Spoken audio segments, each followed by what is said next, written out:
I remember there was this one pitch in particular to an investor, and he was just shooting everything down. And I don't know, at this point, I don't even think it was specific to that pitch, but with the timing of it, there were just so many things that happened. And after that pitch, I just remember my mind spiraling into this like, what are the decisions you're making with your life? Like you could have done like all of these things. Like, and I remember it was one of the first times where I had spoken to myself in a way that was along the lines of like, you're a failure, right? And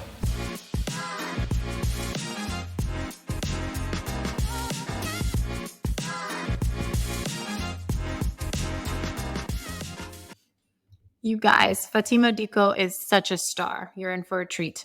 She's a Columbia trained engineer. She holds an MBA from Stanford, and she's a 2 times founder.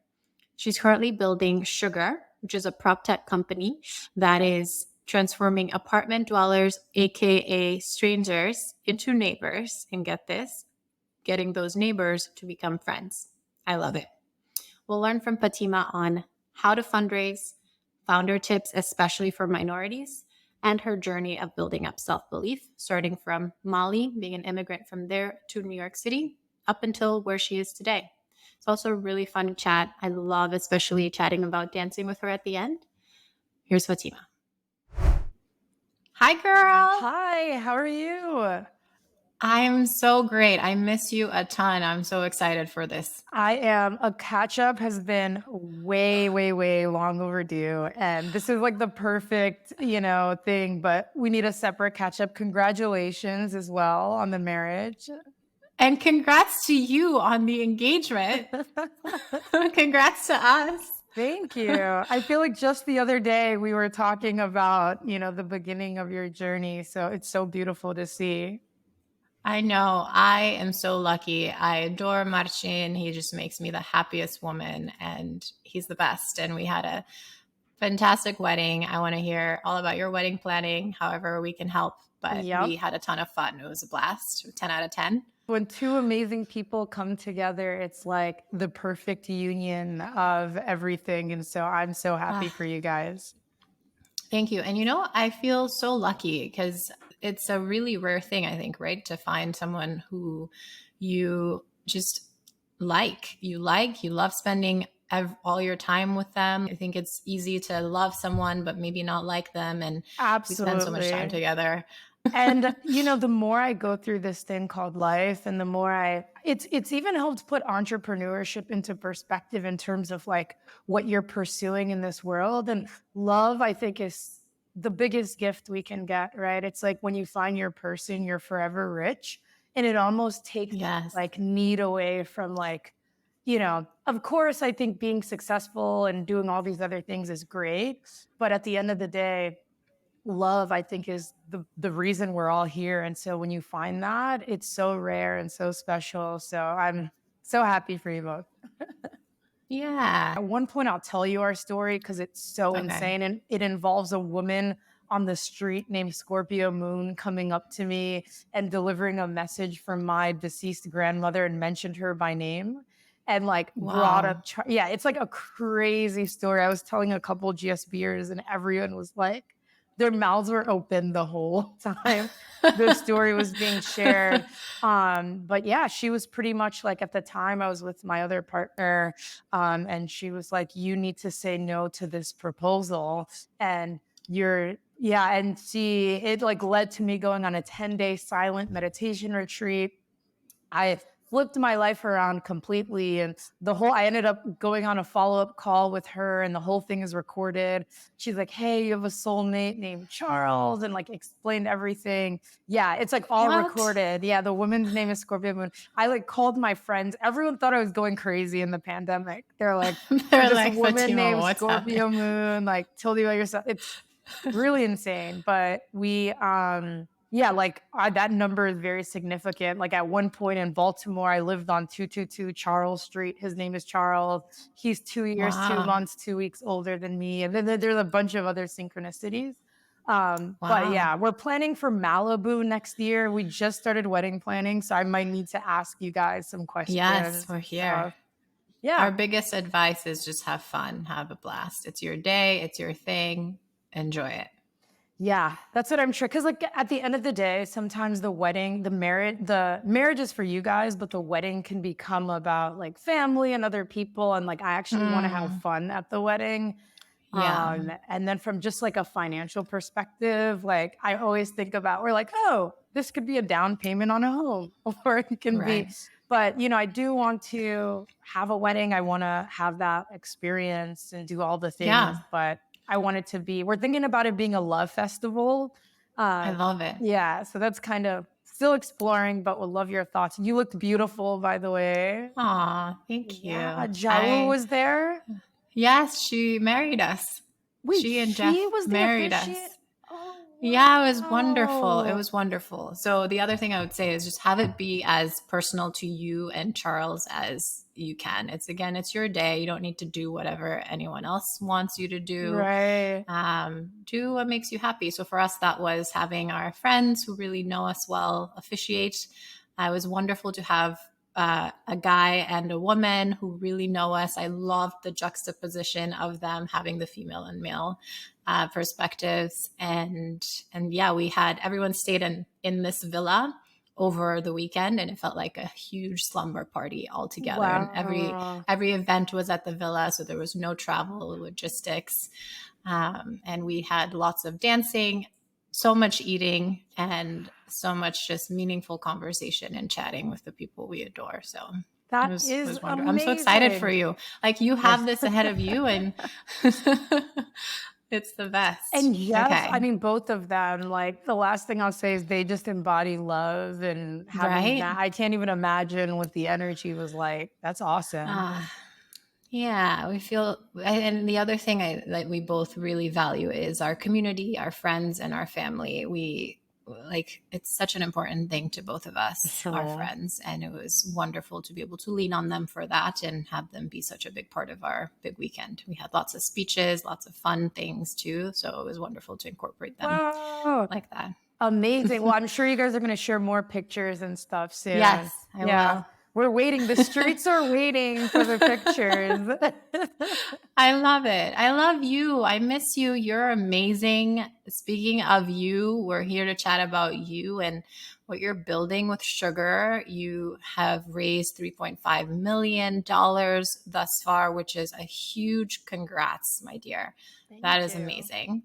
But also, I want to start from even earlier with your story. And we share lots of similarities. We both spent the very early part of our lives in West Africa. And for you, particularly, you were born in Mali. Your parents moved to the US because you had some health issues and they wanted to make sure that you could get the best care. And so I'd love you to start us off there and talk about your interest in entrepreneurship and how that got formed before we dive into Jetpack and Sugar. Sure. You know, it's interesting being born in Mali and then coming to the United States at an early age, played a big role in just generally being a curious person. It's almost as if that sense of curiosity um, was formed from a sense of needing or wanting to survive or fit in. And so there Mhm. was, this desire to just ask why about everything going on around me. I remember that starting at a very early age. And I think those who ask the question why tend to not only question things on a deeper level, but then also identify problems. I remember just thinking about ways things could be improved, like everything when we were at amusement parks, even the way teachers in elementary school were teaching certain things. Um, and, one of the things one of my mentors when I was at Procter and Gamble said that really planted a powerful seed for me becoming an entrepreneur was that great ideas often happen when two old ideas meet for the first time. And that, it started to bring a lot of things together from my childhood and, made me think that, I don't need to be the smartest person or come up with something first. But if you're this prolific noticer and you're looking at your surroundings and you're uncovering problems or opportunities, and you can kind of draw parallels and bring things together, then you can be an entrepreneur. And for me, that was half the battle in just psychologically believing that I could be someone, to not only create something, but then bring it to the world that people could use. And I think that's a big part of even starting the journey, right? Believing that you can be someone that does that. I'm sure we'll talk a lot about this during the convo, but that's probably how that, you know, immigrant experience led to wanting to become an entrepreneur. Absolutely. I actually really resonate with this, forming this opinion that I actually can be an entrepreneur and create something new. And for me, growing up in Sierra Leone, it was just because this wasn't really an example of something I could be. And so coming to this realization that Jennifer, you can actually be an entrepreneur was something I had to do really think about. And I know for you, your father was an engineer and you with him were able to really cultivate your love of curiosity and figuring things out? Was that partially how you started to think more about yourself as an entrepreneur? What else was there? Sure. Well, you have amazing memory, by the way. And I think it just speaks to I your, get that a lot. yeah, you just have I just care. So when you tell me something, I feel like I you internalize like it. really, I think it comes from this like deep love you have for people and understanding people's stories. And you just remember so many details that, like, I think I told you that years and years ago. And it's Yeah. like one tiny nugget. And yeah, those things really matter to me. So that's incredible.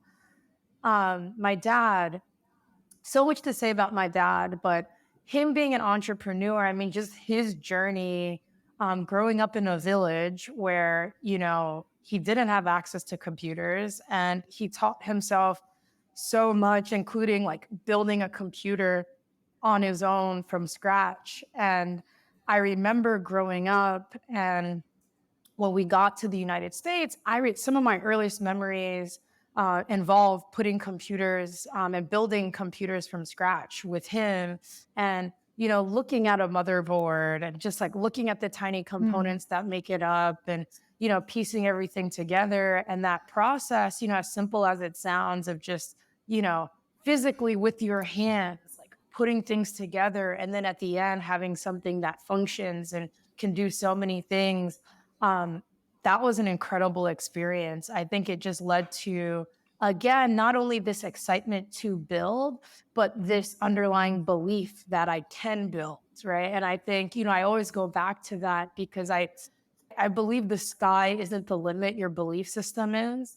And in order to really build something or bring it to the world, you have to see it and believe it, and then you do it, right? And so much of these early experiences built my belief system in a way that I'm really grateful for. I love it. The sky isn't the limit. Your belief system is so, so true. And it takes lots of reps to rewire your brain to learn, actually, I can do this. And sounds like you got some of those reps in with your dad. What are other experiences that contributed towards you going on this path of entrepreneurship? Yeah, I couldn't agree more. I think in addition to building upon the early experiences that allow you to have that belief, there's also this work that needs to be done, or at least, for me, that existed in terms of unlearning limiting beliefs, right? And a lot of those things can go, back to childhood, super simple experiences that may have consciously or subconsciously impacted, the way that you see the world and the way that you see yourself. And so, these underlying beliefs could be, as I am unsafe, I am powerless, I am not worthy. There's a ton of things that you might not even be aware that you believe. And so for me, one of the pieces of, as you mentioned, there's a ton of iteration and there's a ton of rejection and there's a ton of failure that happens, at a very, very high rate. And so it's important to do the work to not internalize, some of the rejections by VCs or by potential hires or by customers. as an indication of your capabilities or who you are as a person, your potential. And that took me a really, really long time to do that work. I talk a ton about entrepreneurship in therapy, going to other folks who look at this from a spiritual perspective as well. And it was only when I started doing that work of unlearning things and then building upon the early experiences that did give me that initial belief was when I could truly start visualizing at a higher level, and making some things happen for me in a way that was magnetic. So I've kind of seen both sides of it. And it really starts with that self work as well. When would you say you started to be able to visualize yourself as an entrepreneur? And I have a sense this will continue to be a work in progress. It's not just a one, oh, done. I see it. I'm it now. Totally. At a very young age, I think I visualized myself being an entrepreneur in different ways. What is evolving is the scale of which I see myself having an impact as an entrepreneur, right? In middle school, or high school, I remember I was selling these SAT index cards where like the word would be on one side, the definition on the other, and I would make like dozens of these little packs on index cards, buy them for like $1 and then sell them for like $5. And, Arbitrage. arbitrage opportunity. Um, so, I did that at an early age, a ton of things, like made mixtapes for people. I remember I would make custom mixtapes and charge people like $1 per song that they wanted. And so, I was doing a lot of these things at an early age, but I don't think I was necessarily thinking about these things as signs of my future career path. Similarly to you, there was never really this, understanding that entrepreneurship is a career path, right? In fact, when I left P&G to start my company, my parents freaked out because it was, we came from Mali, to come to school, get a job. This is what you should be doing. It was very scary for me to take that leap of faith. And so I guess I've always seen myself in that way, but I'm still continuing to do the work to see myself having a broader and broader impact. And it's only once you, again, the sky's isn't the limit, your belief system is once you see yourself having an impact at, a national or global scale and seeing millions of people use your product, then it's easier for you to think about, both the product, the sales team, what you need to do to make that a reality. And so, yeah, that's kind of how I think about it. I love it. And from my memory of our conversations, you graduated Columbia in chemical engineering. Both of us were chemi. That's And right. then you went to P&G, lots of experimentation. You left to start your own company, My Best Box, which got acquired. And then we met at business school at Stanford and you were working on Jetpack. Yep. And I know that you learned a ton outside of the classroom at Stanford while building Jetpack. So curious to know what some of those lessons were. And for context, for those who don't know, Jetpack was a very hyper localized Craigslist type of model where you would have items available for purchase and then you'd have people at various universities around the country be delivering some of these items. Again, the memory is impeccable. Maybe that's what I should do. I should just do that for a living. I love it. Yeah, that's exactly what Jetpack You're like, did. if you need to remember your life, just come to me. Yeah, literally just go to them. Jetpack. Yeah, I've always been really excited about this concept of community, hyperlocal community. And Jetpack was a way for people on campus to, very quickly buy and borrow and connect with the people who are closest by. And, obviously learned a lot, in the classroom, but then learned even more outside of the classroom, right? When you're building and you realize that, one tiny change in the product could have a profound impact on the user engagement, right? And so I remember launching iterations of the product, not really seeing the engagement, so naive at the time, like, oh, we're going to have this launch, everyone's going to use it, it's going to be great. Yeah. And like 3 people use it and you're like, oh my God, this, what am I doing? But really, It's that constant iteration, as you said, right? And like noticing, even, when you have as little as 10 users, understanding what motivated them to use the product and how do you capitalize off of that, right? It could be something as simple as where the button is located during onboarding or some element of the onboarding experience. And if you have that patience and that obsession with the user, right? And this is why I think a lot of VCs love that founder product fit. Like when you yourself identify with the user, it's easier for you to get into like the mindset of that user. And so for me, I learned a ton about, the fact that it involves both the fortitude, the patience, and the resilience to go through several iterations, but in understanding that it's very rarely this light bulb moment where you do this thing, you launch it, everyone comes to your product, right? I mean, occasionally that happens, right? And when it happens, we write stories about it because it's so Right. rare.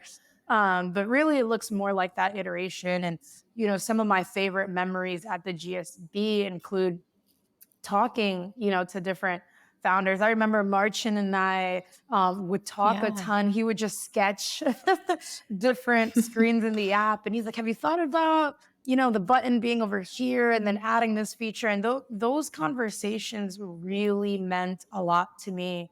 And learning from other founders' journeys.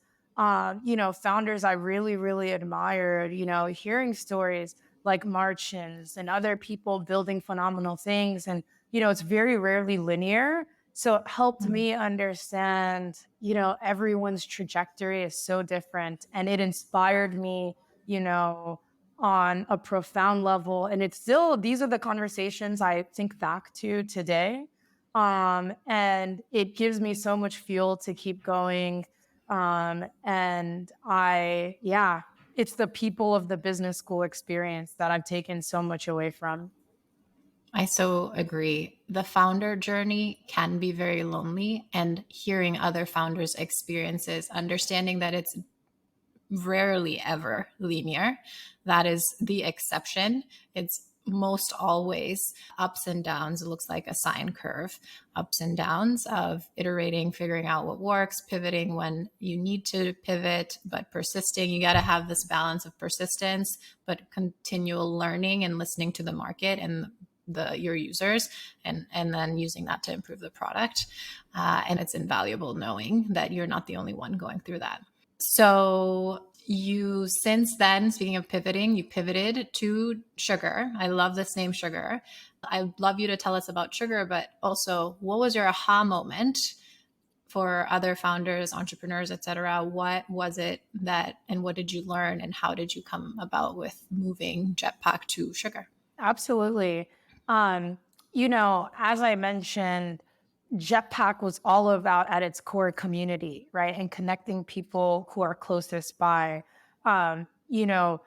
We had continued to work on this after graduation. We got really excited with a lot of the increases in engagement that we had seen from, just making a lot of changes and learning more about the consumer. And, at the same time, I'd moved to LA, and, we had launched at different campus years around the city, USC, UCLA. And, the entire team, we were just very big on community, community, community. And at the time, I was also living in an apartment in Los Angeles where there's hundreds of people in the apartment. And it's funny, I'm like working on this startup, Jetpack, all about community. And I realized I don't know a Right. single person who lives in my building. Right. Mm. And I think that as we become adults, adult friendships can be really difficult, right? One of the things my parents would always say is that when it comes to friendships, 4 quarters is better than 100 pennies, right? And really Mm. focusing on, a few deep connections with people you have. And I realized that I didn't know anyone in LA. And that really, really hit me in a lot of ways. So we put this QR code in the elevator. At the time, it was still the Jetpack app. Like it was literally the same thing. We're like, let's just try it in this apartment building. And it was very simple. The sign said, want to connect with the community here. Like we had a couple bullets, buy and borrow items, find local events. ask questions, like very basic bullets, just a simple thing. Um, and within a couple of days, we had over half of the building on the platform, right? Like just connecting with each Wow. other. Yeah, it was incredible, right? And what we started to see was that, there is a loneliness problem going on, right? Like people Yeah. are very lonely in this country. And now, with 1 in 4 people working from home and people experiencing loneliness, people don't know their neighbors. And once we got so excited seeing this engagement, and we realized that this is the same thing that we were trying to solve with Jetpack, but now in apartment buildings, right? And we started to do a bit more research into the industry, and we saw that, this is, before Jetpack was a B2C play, but this is actually a B2B play here, or B2B Yeah. to C, right? Where people are Yeah. selling this software to apartment managers, because apartment managers know that a sense of community is directly tied to lease renewal rates, right? So there's this benefit of buying products like sugar, but that was really the aha moment, right? Like we're working on this thing, and at the same time, I don't know people in my building. And B2B distribution, while it has its cons, there's a lot of pros in terms of its ability to get your product into lots of people's hands pretty quickly. So that was really exciting to us. And the name sugar, like you mentioned, it comes from this concept of borrowing a cup of sugar from your neighbors. And we've gotten away from that as a society. So we're really excited about bringing that back. Yes, I love this notion. Like I said, we care so much about community, and it just really transforms your life knowing you have people who you can count on, you can be there for, just adds this much needed added layer of meaning in life, and really appreciate it. And totally, we've moved away from that with being in suburbs now, technology, which is great for many things, but not so great for this. And I think what I hear from what you described is there are a couple of things, right? So, A, you moved to a new city and you wanted to get to know your neighbors. I think with COVID pandemic, we had this spike in loneliness, and you tried this new thing, and you were open to the possibility of being able to do something else. I think you also had a transformation from maybe 3 people at the start of Jetpack using your product to now like 50 people, which is great to be eyes open Yep. to this. And it was a B2B to C play, which is very exciting and interesting as well. I have a question. How did you navigate this with your investors, with folks on your team? Yeah. The beauty of having a mission or a vision that is specific enough where it's very clear, it's understandable, it's measurable, but broad enough where you can be path agnostic to reaching that mission or vision is really important. Because at the end of the day, you could make decisions internally that are aligned to the mission or the vision, right? For us, the mission has always been to unlock the power of proximity. And that was really, when we think about Jetpack, the power of being able to tap into others and within close range, and buying and borrowing and leveraging their knowledge of the surroundings, or like, hey, like what local restaurant should I go to? The people closest by, there's so much power in that, right? And so this, going to sugar was a natural progression of another iteration of how we can actualize that vision.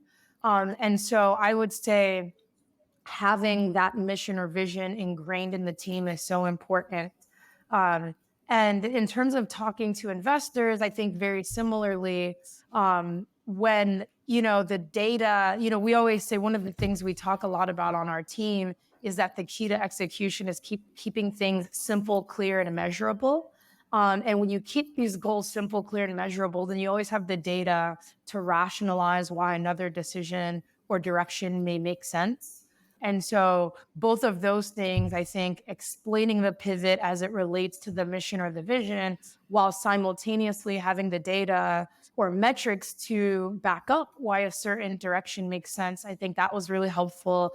Investors were really understanding. I think the climate also made sense in terms of just so many shifts happening within the pandemic, that I think investors were open to those looking for ways to not capitalize. I don't like this concept of capitalizing off of such a tragic time, but noticing Right. opportunities to solve problems that people were very deeply experiencing during those moments.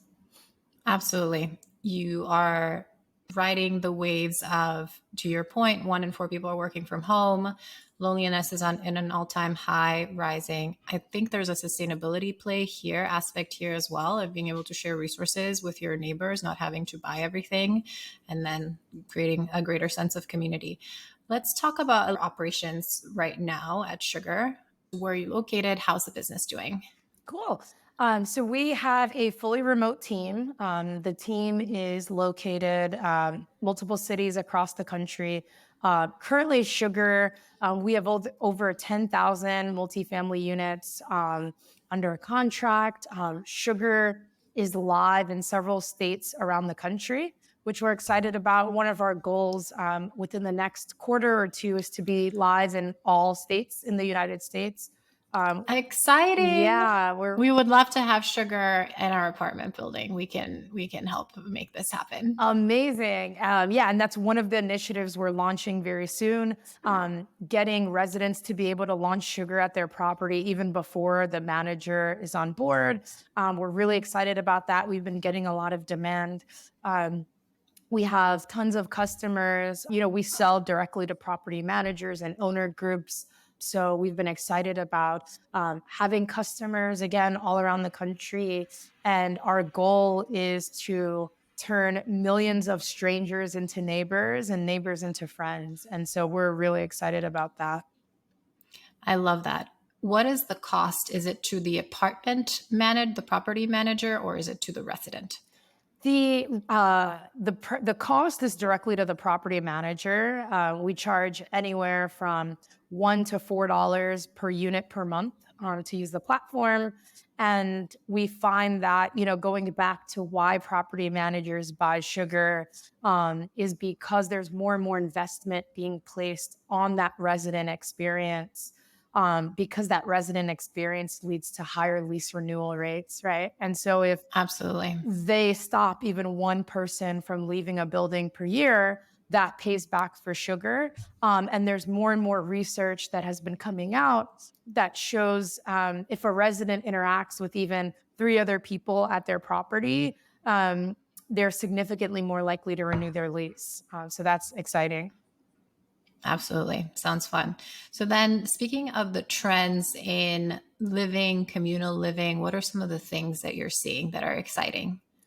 Oh man, there's so many exciting things happening right now in prop tech. I at the time we launched Sugar, I wasn't even aware prop tech was this hot Exists. category. Yeah, I was like prop I tech. know. um, but why it's exciting, and then I'll go into some of the trends I'm excited about. It's exciting because real estate is the largest global asset class, and there's only a 1% technology utilization rate, which is mind blowing when you think about it, right? How is Mhm. this massive industry not leveraging technology in a greater way, right? And you have all of these people, a ton of folks still paying their rent with checks, right? Especially with the rise of Gen Z, right? In the next couple years, they will represent a majority of the workforce, and most of them will be renters versus home buyers, and their largest expense is rent, right? And so there's a whole category of rent tech now blowing up, right? Where it's all these innovations. There's a really great company called the Isusu that just became a unicorn, where people are essentially building their credit score for paying their rent on time. So there's a ton of red tech solutions coming out. Um, Other things I'm really excited about, co-living trends. So there's a lot of really great models that are coming out that are creating better experiences for co-living. So what does it mean to live with 8 other people that, using data or AI, we're better able to better predict, the types of roommates or the types of people who should live together. And then what are these communal amenities that now exist for these co-living units, right? And then that also inherently significantly reduces the rent that people need to pay, right? So co-living is really great. Similarly to co-working, I think we're going to see a lot more co-living solutions. I'm really, really excited about how amenities are changing at properties as well. So you're seeing things like keyless entry is really big. Yes. We actually integrate with hardware products so people can unlock their doors on Sugar as well. But more Mm, and more people want to be able to pay their rent, unlock their doors, submit maintenance requests all within a single app and have that app feel similarly to the other apps that they're using, right? They don't want it to feel like it was designed in the 80s or the 90s, which a lot of the apps in right. this industry unfortunately feel like. And so you're seeing a ton of innovation there with keyless entry. And then, I think the gamification of the renter experience is really cool too. You're seeing people earn points for paying their rent on time. We have our own system. It's called Karma Points. So people are earning Karma Points for letting someone buy or borrow an item, hosting an event, attending an event, and really gamifying that experience. So we're seeing that happen across the industry as well. So a lot of really cool stuff happening. I could talk about this for so long, but I think it's an No, exciting sounds time. totally sounds fun. Sounds also like potential wins for picking your college roommate or roommate right out of school when you're strapped on cash and need to live with a bunch of people. And then this keyless entry, I'm a huge fan. It just saves so much logistics wise. I imagine there is talk about security and how do you ensure security in this realm, particularly for families with children. And you mentioned that you guys are experimenting with that. What are your thoughts here? Yeah, it's such an important question. When you start thinking about access control, right? I mean, there's a great deal of security concerns to think about during the earliest stages.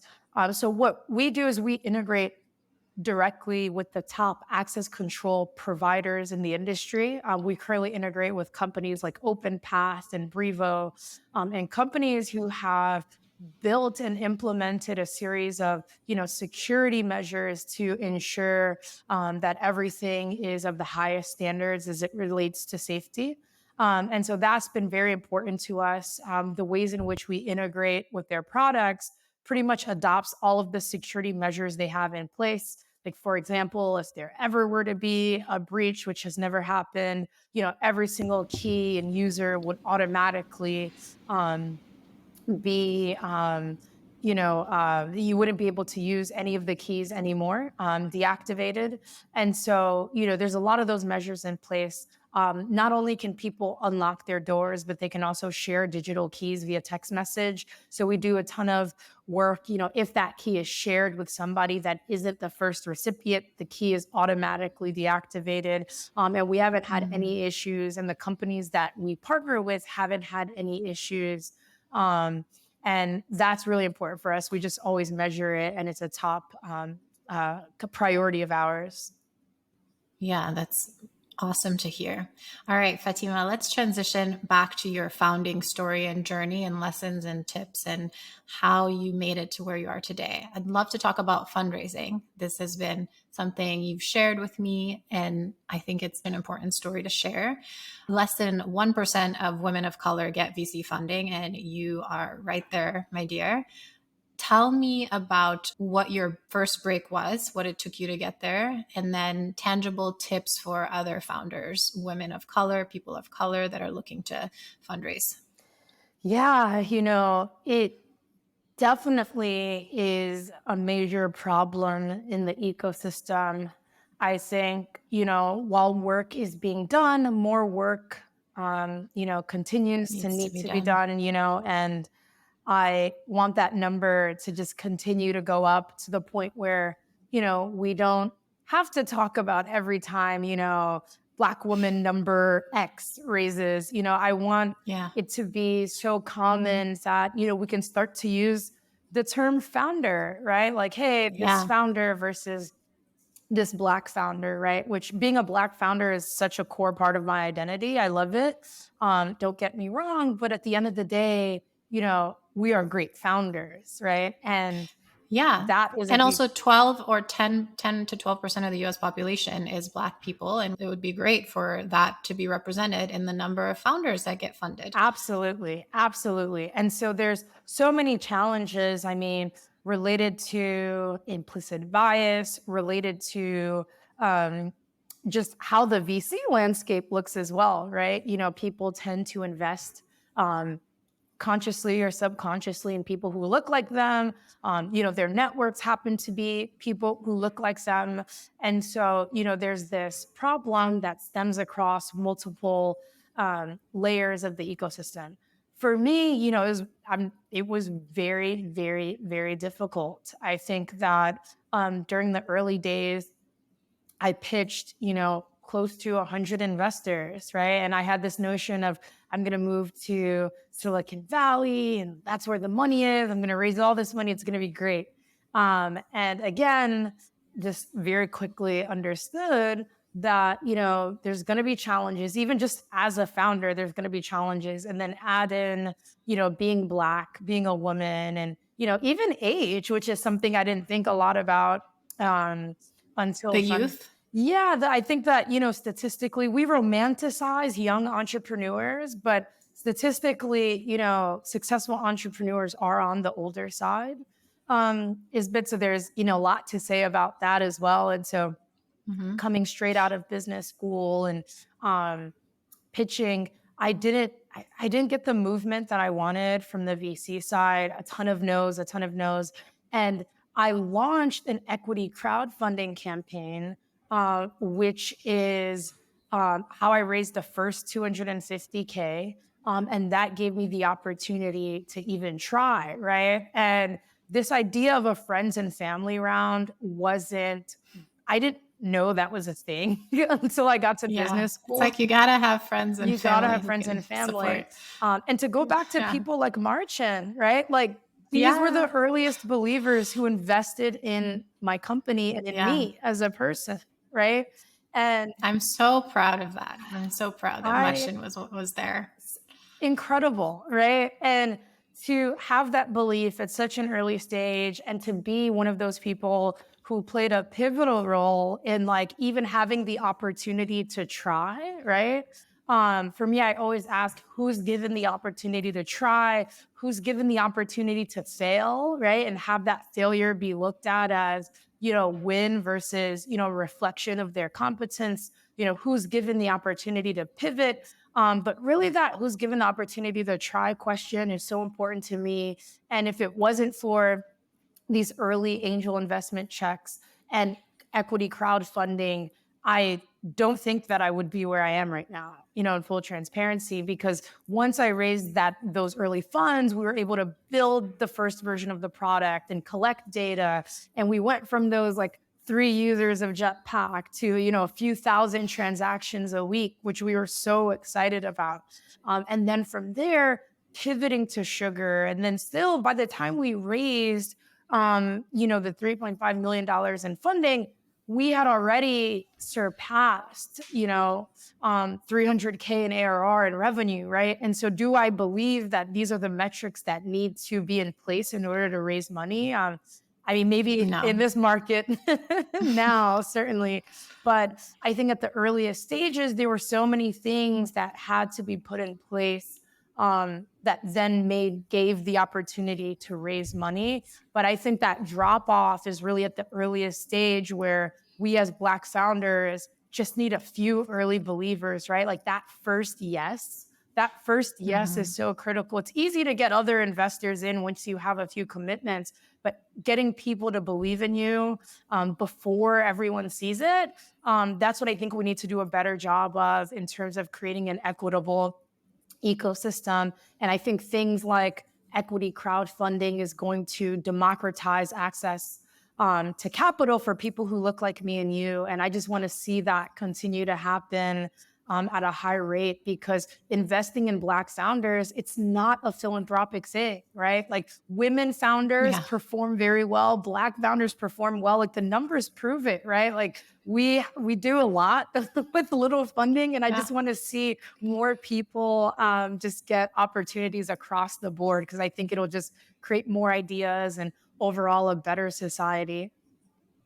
Absolutely. I think it's about the scrappiness that you learn how to work with very little and make the most of very little throughout life. I would say anyone who comes from an underprivileged background really, I think, has this persistence and drive and fire under them that I would bet on any day. And so really excited for the landscape to change. I think we've got now more people in color entering the VC and startup ecosystem, and everyone I talk to has this fire to transform the industry, to have it be more representative. So I'm optimistic that things will change eventually, but we still need to talk about it and work toward it.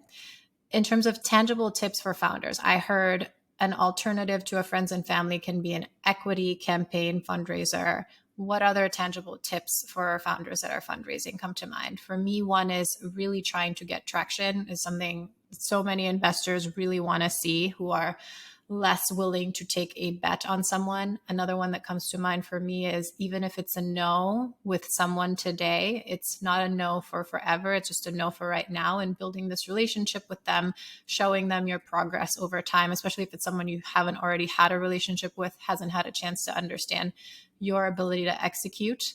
What other tips for founders that are fundraising from you? Yeah. All really phenomenal points, by the way.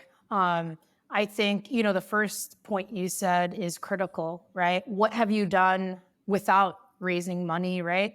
Whether, I think VCs want to see that you've done something. You're not just someone that's going to wait around for the money to come in. And, the more that you can validate your idea, right? And I think that's important just for yourself as a founder. It's very easy to have your friends and family say that something is a great idea.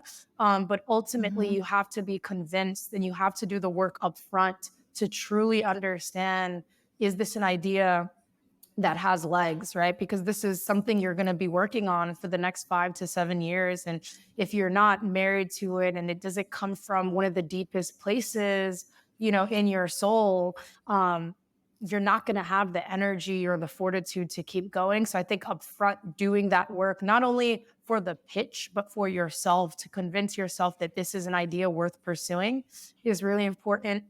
I think secondarily, treating the fundraising process. Um, I mean, it's a numbers game, right? Like having a CRM in place. I remember I had, this spreadsheet. I had this thing. I'm like, okay, if I want to raise X million dollars, and each investor is going to write on average, a 250K check or a 500K check, then I need, 6 people to say yes. And if 1 in 20 people say yes, then I need to have like 120 pitches. And I would have all the VCs in the spreadsheet. And I would write down how I got introduced to that VC so I could keep track of trends. And then I would never pay attention to why they said no unless like more than 5 VCs gave a similar answer. And then I would reflect and change the pitch. Mm, So then I started to create these patterns, right? Like the highest converting intro was when a founder from a portfolio company at that VC firm made the introduction. And then the worst converting was like, if it was a VC who passed for whatever reason, made an intro to someone else, that typically never makes converted sense. for me, which makes sense. Only in cases where the reason was very clear, like for example, the firm was very late stage and, it Yeah. didn't make sense, or they were, healthcare and they didn't, these types of things. And so when I started viewing it as a numbers game, I think I became more less You took impacted by things the less no. personal. Exactly. It was just like, okay, Yeah. on to the next thing. And then I became so obsessed with just getting through the numbers that I didn't even have Yeah. time to think about each pitch. Whereas early on, I think I hung on to like every pitch, right? It was like, this could be the one. But when I started thinking Right. about it, like, just another, like a sales funnel, the spreadsheet, then it just became very, very methodical, right? So I would say founders should think about it that way. And then the third piece is the psychology of going into fundraising, right? I think coming in, especially, as a woman founder, as a Black woman founder, there was this sense of like gratitude to get the meeting and to Mm. just like get in front of people. And um, I remember, I think it was the CEO of Palantir came and talked to us one time at the GSV, and he was like, "Yeah, like there's a certain energy I look for when founders are pitching." And I remember that really stuck with me because it was like the opposite of how I was viewing Right. some of the You pitches. gotta feel like You have to you're the believe, like, shit, excuse my French. yeah, They're lucky to be having time with you, and you're on to the next thing if they pass, and absolutely. it's like they need to wanna date you, right? You need to be a hot Absolutely. commodity. This is an opportunity. I am presenting this thing that is going to take off with or without you. This is how the world is changing. This is how we're going to change the world. And we're giving you an opportunity to be a part of something really special. Right. And that energy comes through in the pitch. Right. If you don't believe it, other people won't believe it. Right. And Yeah. I remember doing my pitch a lot in front of the mirror and really, it's like this concept. There's a really great quote that goes, data gets people to believe you, but stories get people to care. And so the more you Mm. can frame the pitch from this concept of a story, right? In year one, how are we going to compete? And in year three, what are we going to displace? And year five, here, how we're going to transform an entire industry, right? And thinking about the pitch more from that perspective was something that really helped me, especially when you're fundraising over Zoom, right? I had raised this round without meeting any of the investors in person. And so I had to come across, ask these people for like six-figure checks just based off a Zoom chat. And for me, the storytelling, right? I think the best companies, the best founders, they have an ability to paint and tell a story. So I can't emphasize that enough. I think that is Mhm. huge. Yeah, at the end of the day, you're inviting people to come on this incredible journey along with you. And I can say I'm so excited for all the investors and all your teammates and all your customers, like future us too, who will be on this journey with you. It's phenomenal. You're such an amazing founder. You're so intelligent. You've got incredible horsepower, and this is going to be wonderful. I want to ask you, speaking of stories, what is your biggest challenge that you would say you've been through? So if you think about your rock bottom and how you turn that into a power hour. Oh, geez, it's crazy going through this founder journey. I feel like there's so many, You're like, which unfortunately. one from last I know, week like or from from last today, year? because I'm trying to do a better job of not glorifying the entrepreneurial journey, because it is very lonely and it is very psychologically taxing. And um, I, darkest hour, I mean, there's so many. One that comes to mind is I remember after graduating from business school, and I remember like one of the things like and I think this is like a mentality that some West African parents have where, my dad mentioned, and I've seen this said in a few different places, that the Stanford degree is like a nice pair of running shoes. But at any moment, a barefoot person can beat you in a race.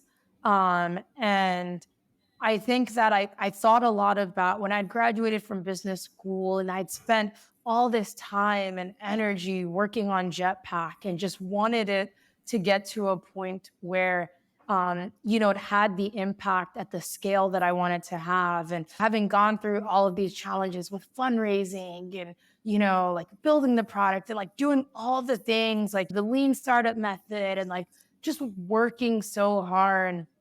And I remember there was this one pitch in particular to an investor, and he was just shooting everything down. And I don't know, at this point, I don't even think it was specific to that pitch, but with the timing of it, there were just so many things that happened. And after that pitch, I just remember my mind spiraling into this like, what are the decisions you're making with your life? Like you could have done like all of these things. Like, and I remember it was one of the first times where I had spoken to myself in a way that was along the lines of like, you're a failure, right? And our thoughts determine so many things, right? Like we're in our head so Mhm. much that we need to make sure it's a nice place to be.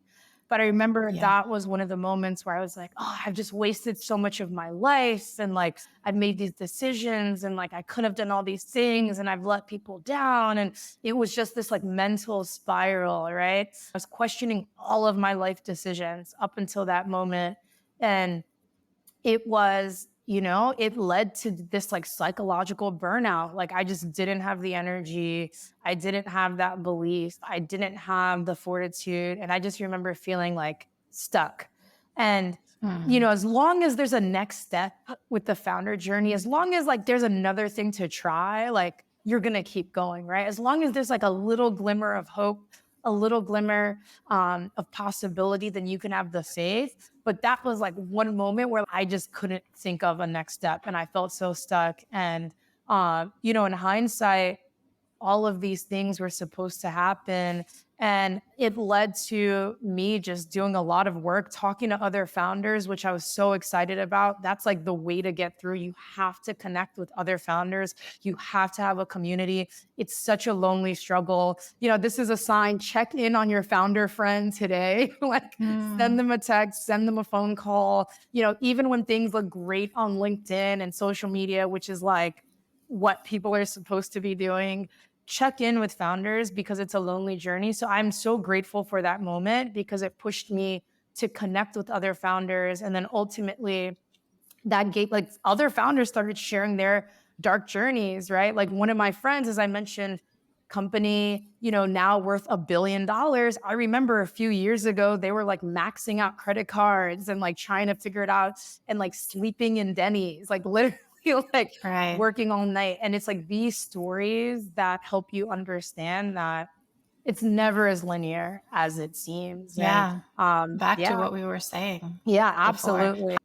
So then how did you get through it? You connected with founders. It was wonderful to hear that you're not the only one going through this. Other people have been sleeping at Denny's, maxing credit cards, and we're all in it. And what happened next? Yeah. And I think it was that energy to just allow yourself to brainstorm some more, right? And then you get to, oh, Yeah. well, let's try this in apartment. And it seems so simple now. Like when I think back to it, it's like, oh, yeah, duh, like let's try this in apartments. But you need to be in a psychological place where, one, you're open to trying other things, right? I think if you're so attached to one thing working, um, you're just kind of shorting yourself of so many other opportunities that are out there, right? And really, like I said, doing the work, the internal work to unlearn certain limiting beliefs, to not care about external validation. I know that also sounds simple. Um, But it's work. it's work. And you really, as a founder, I mean, when you're delaying gratification for such long periods of Yeah. time, like usually no one cares as a founder until you're winning, right? And Yeah. then there's years Yeah. and years that you're grinding, and then people start to care or notice when like there's certain milestones like raising money, which is usually not the best indicator of how a Mm-hmm. company is doing. But then we romanticize these milestones, but the way to get through that is to have other things that provide that validation, preferably from yourself, that lead to that. So it's just a ton of internal work, and I think those were the most important things that I've done to get to this point. And I hear no all the time. Like literally, I heard no this morning, right? And so Mm-hmm. it's just a part of the game, and you're attached to the vision, and you keep going. Totally. And I love what you said about, well, what we talked about earlier about the no's aren't personal. You have to put yourself also in the shoes of the person telling you no. Maybe they're scared of the economy. Maybe they have other criteria that they're looking at. It rarely has to do with you personally. And it is a numbers game. It is incredibly valuable to connect with other folks that are going through the journey. I am so grateful that we are more connected now than ever before. And it's so much easier to get a handle of another founder and hear what their process has been like. I know you've done so much personal work on yourself, which is, we're all works in progress. We all need to be doing this. And then it sounds like you were able to get healthier, take care of yourself. I think sleep more, just do the things that nourish Fatima. And because of that, you're able to get into a mental mind space where you were just literally more creative, more open to other signals that you were able to see with sugar in your apartment building. And sometimes, like with the founding journey, it's such a long process. You need to tackle it sustainably. I think it's Founders tend to be obsessed with their product, and sometimes that means you're working all the time, and that means you're exhausted. And the more sustainable approach is taking care of ourselves so that we can take care of the business and the product. So I'm so happy that you're able to get out of that and get into the Power Hour and look where you're at today. What an inspiration. Thank you. And I mean, this entire conversation has been phenomenal. The questions have helped me reflect on some of these things I haven't thought about in a while. So I'm grateful for the presentation. And I just love what you're putting together here.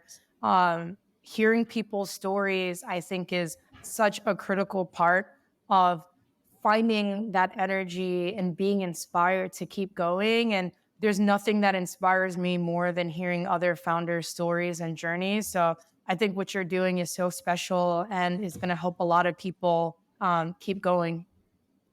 I adore you. Thanks for saying that. That's the goal. That's the goal, to create a positive, warm space to all be works in progress and squeeze the best out of life together.